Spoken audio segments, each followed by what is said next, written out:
Standard 10th History and Political Science Lesson 8 Tourism and History Heritage Walk. What is Heritage Walk? Heritage Walk is a tool to explore the unexplored and neglected richness of the country.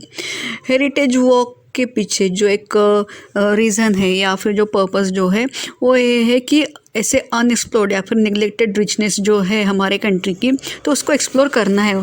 कुछ जगह है, कुछ places है या फिर कुछ sites है जो निगलेक्टेड रही है लेकिन जिसका खुद का कुछ अपना एक सिग्निफिकेंस है, इम्पोर्टेंस है.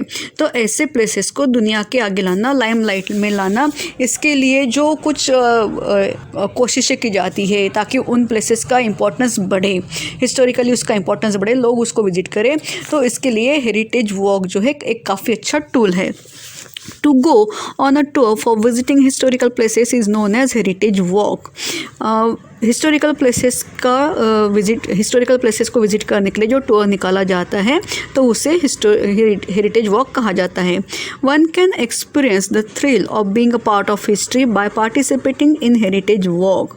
हम जो है अगर हमको हिस्ट्री में अगर हमको एक राउंड लगाना है, एक चक्कर लगा के आना है, हमको भी हिस्ट्री का अगर पार्ट होना है, if you want to feel the experience of thrilling history और ब्रेवरी ऑफ हिस्ट्री, अगर हमको एक्सपीरियंस लेना है तो इसके लिए हेरिटेज वॉक में पार्टिसिपेट होना बहुत ज़रूरी है. Heritage walks as an organised group activity has gained popularity in many countries. Heritage walk जो है एक ग्रुप एक्टिविटी है जिसको काफ़ी सारे कंट्रीज़ में काफ़ी पॉपुलरिटी मिली है. India has a rich history which can be traced back to many millenniums. और हमारे इंडिया में हिस्ट्री, हमारे इंडिया की रिच हिस्ट्री है जो हमको काफ़ी दूर तक, काफ़ी पुराने ज़माने तक लेकर जाती है. Every regions of India is full of historical places from ancient, medieval and modern period. India के जितने भी रीजन्स है तो उसमें हर जगह, हर स्टेट में जो है कि हिस्टोरिकल प्लेसेस है. एंशियंट टाइम में भी थे, मिडिवल में भी और मॉडर्न पीरियड में भी हिस्टोरिकल प्लेसेस की प्रॉस्पेरिटी है. बहुत ज़्यादा हिस्टोरिकल प्लेसेस हमारे इंडिया के हर पार्ट में है. The heritage walk organised in city of Ahmedabad is well known. Ahmedabad, Gujarat में जो अहमदाबाद सिटी है तो वहाँ का हेरिटेज वॉक जो वहाँ उन लोगों ने ऑर्गेनाइज किया था ये फेमस है, वेल नोन है. जैसे कि अहमदाबाद में जो प्लेसेस जो है जो देखने लायक, जिसका अपना खुद का एक इम्पॉर्टेंस है, स्वामीनारायण टेम्पल है या फिर कालू फूल ऑफ रिलीफ रोड. तो यहाँ पे जो हेरिटेज वॉक, ताकि अपने सिटी का इम्पोर्टेंस, अपने सिटी का ऑनर बढ़ाने के लिए, प्राइड जिससे बढ़ता है, इसके लिए हेरिटेज वॉक ऑर्गेनाइज किया गया था जो काफ़ी फेमस रहा. In the cities of Mumbai and Pune in Maharashtra, such walks are organized regularly. हमारे महाराष्ट्र में मुंबई और पुणे में भी ये ऐसे हेरिटेज वॉक जो है रेगुलरली ऑर्गेनाइज किए जाते हैं. मुंबई में ऐसी बहुत सारी प्लेसेस है. मुंबई में ऐसे बहुत सारे हिस्टोरिकल प्लेसेस है तो वहाँ का भी जो रेगुलरली हेरिटेज वॉक ऑर्गेनाइज किया जाता है. For Pune heritage walk has won a national award as the best heritage walk. Pune ने जो है कि वहाँ के हेरिटेज वॉक को नेशनल अवार्ड उनको मिला है, बेस्ट हेरिटेज वॉक. उनका जो हेरिटेज वॉक जो है वो काफ़ी अच्छा रहा. इसलिए पुणे में जैसे बहुत सारी प्लेसेस है, शनिवार वाड़ा है, उसके बाद में कस्बा गणपति टेम्पल है, तुलसी बाग. तो ये ऐसी बहुत सारी प्लेसेस है जो जिसका खुद का हिस्टोरिकल इम्पोर्टेंस है. तो ऐसे हेरिटेज वॉक जो है वो ऑर्गेनाइज होते हैं. Heritage walks can encourage people to support projects like conservation and preservation of historical monuments, to collect authentic information about them and to publish it through various media. Heritage walk की वजह से लोगों को जो है कि एक इनकरेजमेंट मिलती है ताकि वो ऐसे प्रोजेक्ट्स को जहाँ पे हमारे हिस्टोरिकल मॉन्यूमेंट्स हैं उनको कंजर्व करे, उनको प्रोटेक्ट करे, उसकी रियल इन्फॉर्मेशन, ऑथेंटिक इन्फॉर्मेशन लोगों तक जाए और उसको किसी न किसी मीडिया के थ्रू और जो है और लोगों में उसको स्प्रेड करे. Residences of renowned citizens who have passed away are also part of heritage. उसके बाद में हेरिटेज का और एक जो है कि हेरिटेज में जैसे कोई बिल्डिंग्स आते हैं, मॉन्यूमेंट्स आते हैं, वैसे ही रिनोड सिटीजन्स के भी रेसिडेंसेस जिनका डेथ हो चुका है तो वो भी रेसिडेंसेस भी है, हेरिटेज का पार्ट है. In some cities, blue plaques with the name and other relevant information of such citizens are placed on their residences as a part of heritage scheme. तो काफ़ी सारे सिटीज़ में उनके नाम ब्लू प्लाक्स जो है कि वो उनके नाम के साथ में और उनकी इंफॉर्मेशन के साथ में उनके घरों के आगे लगा दिए हैं और ये हेरिटेज स्कीम का ही एक पार्ट है। ब्लू प्लाक क्या होता है? Blue plaque is a round blue sign attached to the facade of a building to commemorate its historical significance, typically giving the name of a famous or eminent person who once lived in or near the building. तो जो renowned citizens है, जो लोग हैं, famous लोग हैं जिन्होंने कुछ अच्छा काम किया हुआ है, अभी उसमें सभी तरीके के लोग आएंगे, ऑथर भी आएंगे, साइंटिस्ट भी आएंगे। तो जिस एरिया में रहते हैं या फिर जिस घर में या फिर किसी एक बिल्डिंग के पास में, तो वहाँ पे वो ब्लू प्लाक जो है वो लगा दिया जाता है। तो ये भी एक हेरिटेज स्कीम है जिसकी वजह से जो है कि लोग भी उसको विजिट करने के लिए जा सकते हैं। Then 8.5 professional opportunities in the tourism and hospitality industry. Tourism and hospitality is an industry with potential to create maximum employment opportunities. Tourism and hospitality एक अच्छा इंडस्ट्री है जिसमें बहुत सारे एम्प्लॉयमेंट की अपॉर्चुनिटीज़ मिलती है। If managed professionally, it is a very stable industry. अगर हम इसको प्रॉपरली और प्रोफेशनली अगर मैनेज करते हैं तो ये स्टेबल इंडस्ट्री है कि ये हमेशा जो है कि बढ़ने वाली जो है कि लोग जो है घूमने के लिए जाते हैं। टूरिज़्म लोगों का जो है कि अभी एक ट्रेंड हो चुका है कि हर साल लोग कहीं ना कहीं जाती है। तो अगर इसको हम अच्छी तरीके से मैनेज करें तो ये काफ़ी स्टेबल इंडस्ट्री है। It has a tremendous scope for experimentation and innovation. उसके साथ में इसमें एक्सपेरिमेंट के लिए और इनोवेशन के लिए भी काफ़ी स्कोप है। से हमारे पास में जो इनोवेटिव आइडियाज़ है, हम अपने बिज़नेस को आगे ले जाने के लिए हम वो इनोवेट कर सकते हैं। अच्छे अच्छे आइडियाज़ जो है अपने बिज़नेस में इम्प्लीमेंट कर सकते हैं। A good number of opportunities of employment are available in the tourism and hospitality industry. और इसीलिए जो है कि काफ़ी सारी अपॉर्चुनिटीज़ टूरिज़्म और हॉस्पिटलिटी इंडस्ट्री में है। The country which is a tourist destination begins to receive revenue even before tourist arrives at the airport of the country. He has to pay for his visa. He spends for his travel, stay in hotels, food, payment to translators and guides, buying newspapers, reference books, souvenirs, etc. This contributes to the growth of economy of that country. Tourist जो airport पे पहुंचते हैं तो उनको अपने visa के लिए पे करना पड़ता है, जिससे रेवेन्यू भी मिलता है, उस कंट्री को उसका रेवेन्यू मिलता है। उसके साथ में उनका ट्रैवलिंग के जो चार्जेस है या फिर होटल्स में रहना, फूड है, ट्रांसलेटर या फिर गाइड को जो है पे करते हैं। न्यूज़पेपर, रेफरेंस बुक्स या सॉवरियन जो रिमाइंडर्स जो रहते हैं, जब वो ये सब सारी बातें के लिए पेड करते हैं तो उसका रेवेन्यू वहाँ पे कलेक्ट हो जाता है। This contribute to the growth of economy of that country. और इसकी वजह से जो है कंट्री की जो इकोनॉमी जो है उसमें बढ़त होती जाती है। जैसे कि अगर हम किसी प्लेस को विज़िट करना चाहते हैं तो वहाँ पे फ़ीस जो है और चार्जेस जो है वो लगा दिए जाते हैं। अगर हम लोग जाते हैं, लोकल टूरिस्ट अगर जाते हैं तो उनके चार्जेस, और अगर फॉरेनर टूरिस्ट आते हैं तो उनके चार्जेस, जिसका फ़ायदा सीधे सीधे वो पर्टिकुलर एरिया वहाँ पे रहने वाले लोग जो है उनको जो है कि उसका फ़ायदा होता है, उससे बेनिफिट मिलता है। तो इसीलिए ये जो है कि टूरिज़्म और हॉस्पिटलिटी एक बहुत अच्छा बिजनेस हम जो है कर सकते हैं। Markets in the vicinity grow along with the development of a tourist centre, hence the local handicrafts and cottage industries also begin to develop. उसके साथ में जहाँ हम घूमने के लिए जाते हैं तो उसके क्लोज में, उसके आसपास में, सराउंडिंग एरिया में जो मार्केट्स है तो वो भी टूरिस्ट सेंटर के लिए टूरिस्ट की वजह से जो है कि एक डेवलपमेंट का बहुत अच्छा ज़रिया हो सकता है। तो अच्छा मार्केट जहाँ पे कुछ हैंडीक्राफ्ट्स जो है अच्छा मिलता है या फिर कॉटेज इंडस्ट्री, तो ये भी उसके वजह से भी, उसकी स्पेशलिटी की वजह से वो एक अच्छा टूरिस्ट सेंटर होता है। जैसे कि हमारे यहाँ पे जो कुछ कपड़े बनते हैं, हर जगह के कपड़ों की कुछ स्पेशलिटी है। जैसे कि महाराष्ट्र में पैठनी बनती है, या फिर बनारसी साड़ियाँ है, या फिर कहीं पे पर्सेस बनती है, या फिर कहीं पे डेकोरेटिव मिरर्स, या फिर जैसे वो मार्बल की चीज़ें, मूर्तियाँ बनती हैं, या फिर कोई भी चीज़ जो है, कोई भी शो पीस जो है, तो ये ऐसी बहुत सारी, यानी कि यहाँ पे जगह जगह पे हमारे यहाँ पे काफ़ी अच्छी चीज़ें मिलती हैं, और जिसकी वजह से जो है कि टूरिस्ट अट्रैक्ट होते हैं।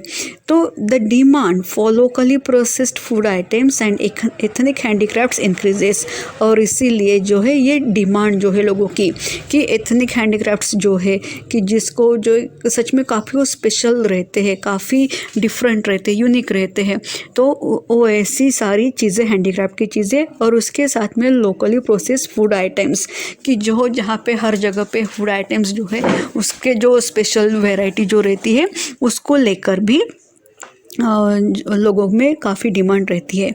It results in better income for local artisans, business people and veg earners.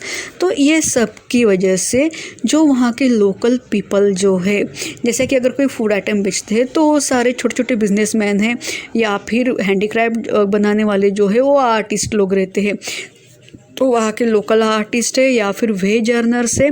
तो इस तरीके से अगर टूरिस्ट एक किसी स्पेशल जगह पे जाते हैं और बिना शॉपिंग किए हम लोग नहीं रह सकते, तो फिर जब हम शॉपिंग करते हैं, कुछ चीज़ें खरीदते हैं, तो नेचुरली वहाँ पे रहने वाले लोकल पीपल जो है उनके इनकम के लिए या फिर उनका इनकम उनकी वजह से अच्छा बढ़ता है। तो इस तरीके से ये एक अपॉर्चुनिटी है कि हम प्रोफेशनली वहाँ से इनकम कर ले सकते हैं। Development of tourism in Maharashtra. Maharashtra is a state blessed with rich heritage. Maharashtra में भी काफ़ी सारे हेरिटेज प्लेसेस है। The much admired rock cut caves, paintings and sculptures of Ajanta, Verul and Gharapuri Elephanta, pilgrim centres like Dehu, Alandi, Jejuri, Pandharpur, Shirdi, Shegaon, Tuljapur, Kolhapur, Nashik, Trimbakeshwar, Paithan, Haji Malang, gurdwara at Nanded, Mount Mary church in Mumbai, etcetera. Hill stations like Mahabaleshwar, Panchgani, Khandala, Lonavala, Matheran, Chikhaldara, etcetera. Dams at Koynanagar, Jayakwadi, Bhatghar, Chandoli, etcetera. And sanctuaries at Dajipur, Sagareshwar, Tadoba, etcetera are among the important tourist centres in Maharashtra. यहाँ पे महाराष्ट्र के जो tourist spot जो बताए गए हैं, tourist centre जो है वो बताए गए हैं, जैसे कि rock cut caves of Ajanta, Verul, Gharapuri. वहाँ पे जो रॉक कट केव्स तो है कि एक रॉक में से जो है उसको छिन्नी हथौड़े से जो है कि उसका यूज़ करके केव्स जो पेंटिंग्स बनाए गए, स्कल्पचर्स बनाए गए हैं, तो वो देखने लायक है.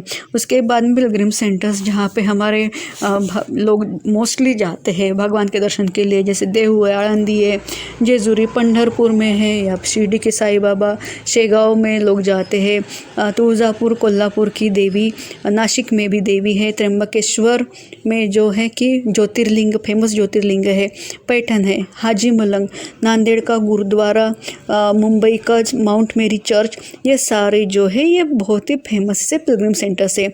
उसके बाद में जो है कि अच्छी प्लेसेस जो है हिल स्टेशंस है, जैसे कि महाबलेश्वर, पांचगनी, खंडाला, ये भी हमारे महाराष्ट्र में है. कोयनानगर, जायकवाड़ी, जो पैठण में डैम जो है, भाटघर, चांदोली, ये डैम जो है उसको भी देखने के लिए लोग जाते हैं. उसके बाद में दाजीपुर, सागरेश्वर, ताडोबा सेंचुरीज़, ये ऐसी प्लेसेस है कि जो लोगों को जंगल सफारी की बहुत लोग एंक्शस रहते हैं, ऐसे सारे लोग जो है उन लोगों को सेंचुरीज़ घूमना काफ़ी पसंद रहता है, तो ये भी महाराष्ट्र में सेंचुरीज़ भी है. तो ये सारे जो प्लेसेस है ये इम्पोर्टेंट टूरिस्ट सेंटर्स है. The Maharashtra tourism development Corporation MTDC was set up in 1975. 1975 में MTDC महाराष्ट्र में सेटअप हुआ था. It helped in the development of tourism in Maharashtra. Maharashtra में टूरिज़्म को जो है कि और प्रमोट करने के लिए, उसके डेवलप करने के लिए ही ये MTDC जो है वो सेटअप किया गया. The corporation has provided facilities of tourist hotels at 47 places. Together this hotels can accommodate more than 4,000 tourist. तो MTDC के जो होटल्स जो है 47 प्लेसेस में है, जहाँ नियर अबाउट 4,000 टूरिस्ट आराम से रह सकते हैं. Many private entrepreneurs are also providing hospitality services to tourist. तो MTDC के तो ये होटल्स है, लेकिन काफ़ी सारे प्राइवेट एंटरप्रेन्योर्स भी जो है वो ऐसी सर्विसेज प्रोवाइड करते हैं, होटल्स की जो सर्विसेज है वो भी प्रोवाइड करते हैं. तो इस तरीके से वो उसको डेवलप करने के लिए, टूरिज़्म को डेवलप करने के लिए MTDC अपनी कोशिशें करती है। Now see the orange box. Do you know an unusual village of books? Bhilar is a village near Mahabaleshwar which boasts of natural beauty and sweetness of strawberry. Mahabaleshwar के पास में जो भिलार नाम का एक छोटा सा गांव जो है, वहाँ पे नेचुरल ब्यूटी तो है और उसके साथ में वहाँ पे स्ट्रॉबेरी की स्वीटनेस भी है कि स्ट्रॉबेरी वहाँ पे ज़्यादा से ज़्यादा उगाई जाती है। It is also known as the village of books. और ये इतना स्वीट स्ट्रॉबेरी वाला गाँव जो है, जो स्ट्रॉबेरी के लिए, और महाबलेश्वर भी हिल स्टेशन है, जो स्ट्रॉबेरी के फेमस जो ये गाँव जो था भिलार, अभी इस गांव का दूसरा भी एक नाम है village of books. Every household in this village maintains a library of its own for the tourist to enjoy। कि यहाँ पे एक जो है बहुत अच्छा प्लान बनाया गया कि यहाँ पे हर घर में बुक्स जो है वो रखे गए ताकि टूरिस्ट वहाँ पे आए और उन बुक्स को पढ़े, उसको एंजॉय करे। Maharashtra state government has implemented this scheme with a view to accelerate the reading culture movement for the reader tourist to enjoy the beauty of Marathi literature enriched by the works of old and new authors and saints. तो Maharashtra state government ने ये scheme implement की थी ताकि वो reading culture को एक accelerate करे, उसको एक स्पीड दे कि जो टूरिस्ट जो रहते हैं जिनको रीडिंग की बहुत ज़्यादा जो रीडिंग में इंटरेस्ट रहता है, तो उन लोगों को जो मराठी लिटरेचर में जो है कि ओल्ड है या फिर न्यू जो बुक्स जो आते हैं, जो लिटरेचर है अवेलेबल, जैसे कि सारे ऑथर्स के और सारे संत लोगों के जो वहाँ पे बुक्स वहाँ पे रखे गए हैं ताकि टूरिस्ट वहाँ पे आए और वो बुक्स को देखे, पढ़े और एंजॉय करे। यानी कि घूमने के साथ साथ आपकी अगर if you have the habit of reading you can enjoy the place like Bhilar. आप ये भिलार को एंजॉय कर सकते हो। It includes various types of text like biographies, autobiographies, fiction, poetry, literature by women, literature on sports, literature for kids etcetera. उसके साथ में ऐसे नहीं कि यहाँ पे सिर्फ संत या फिर जो ऑथर जो है या फिर सिर्फ कुछ एक स्पेसिफिक टाइप के बुक्स है, ऐसे नहीं। तो यहाँ पे हर तरीके के बुक्स है, जैसे कि उसमें बायोग्राफीज़ भी है, ऑटोबायोग्राफीज़ भी है, पोएट्री है, वुमेन ने लिखा हुआ लिटरेचर वो भी है वहाँ पे। उसके बाद में स्पोर्ट्स रिलेटेड या फिर बच्चों के लिए भी काफ़ी सारे बुक्स वहाँ पे अवेलेबल है। If you go to Mahabaleshwar make it a point to visit Bhilar as well. अगर हम महाबलेश्वर घूमने के लिए जाते हैं तो बिना भूले हमको भिलार भी जाना है और ये जो गाँव जो है पुस्तकांचं गाँव विलेज ऑफ बुक्स जो है उसको देखना है और किस तरीके से वो उस गाँव को डेवलप किया गया है ये भी सच में देखने लायक है।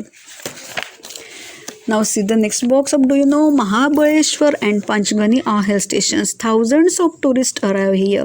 These tourists are accompanied by guides who provide relevant information on the sightseeing tour. तो महाबलेश्वर पंचगनी ये महाराष्ट्र के हिल स्टेशन से जहाँ पे बहुत सारे टूरिस्ट हमेशा जाते हैं घूमने के लिए। जब टूरिस्ट वहाँ घूमने के लिए जाते हैं तो उनके साथ में गाइड रहता है जो उनको जो प्लेसेस को देखने के लिए जाते हैं, साइट सीइंग की प्लेसेस देखने के लिए जाते हैं तो काफ़ी सारी इन्फॉर्मेशन गाइड्स देते हैं। At some places photographers are present to click nice snaps for the tourist. उसके बाद में तो एक गाइड जो है वो अपना एक ऑक्यूपेशन इन टूरिस्ट की वजह से उन लोगों का हो जाता है। दूसरे जो लोग जो है जो फोटोग्राफर्स है जो वहाँ जो है कि 5 मिनट में 10 मिनट में आपका एक बहुत अच्छा जो है कि वहाँ की नेचुरल ब्यूटी के साथ में आपका जो स्नैप लेता है, तो ये भी एक बहुत अच्छा ऑक्यूपेशन है। Horse keepers provide horses for horse rides and horse cart rides.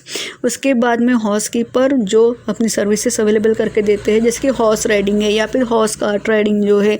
Generally हम लोग जो है कि हॉर्स राइडिंग नहीं कर सकते हैं तो फिर वहाँ पे ऐसे हॉर्स जो है प्रोवाइड किए जाते हैं ताकि हमारी जो एक खुशी जो रहती है हॉर्स राइडिंग की या फिर वो एक तरीके का एडवेंचर ही है कि जो लोग ऐसे इजीली नहीं कर सकते तो वो भी हम जो है कि वो ऐसे एडवेंचर भी हम कर सकते हैं। तो वहाँ पे हॉर्स कीपिंग एक बहुत अच्छा ऑक्यूपेशन है।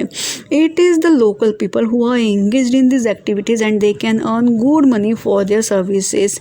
तो यहाँ के लोकल लोग जो है ये ऐसी एक्टिविटीज़ में एंगेज रहते हैं, फोटोग्राफ्स निकाल के या फिर हॉर्स को जो है वो उसको हॉर्स राइडिंग के लिए देना है या फिर as a guide information provide करनी है, तो वो लोग ऐसी सर्विसेज प्रोवाइड करके काफ़ी अच्छे पैसे कमा लेते हैं। In short tourism becomes a major source of their livelihood. In short, तो यहाँ पे ऐसी प्लेसेस जो है जहाँ मोस्टली टूरिस्ट लोग जाते हैं, तो ऐसी सर्विसेज प्रोवाइड करके हम लोग जो है यानी कि वहाँ के लोकल लोग जो है एक अच्छा अपना लाइवलीहुड चला सकते हैं। तो और इसीलिए जो है कि टूरिज़्म और हॉस्पिटलिटी, टूरिज़्म एंड हॉस्पिटलिटी ये जो इंडस्ट्री जो है इसमें सच में एक्सपेरिमेंटेशन और इनोवेशन के लिए सच में काफ़ी जगह है। So don't wait, let's go for tour. Thank you.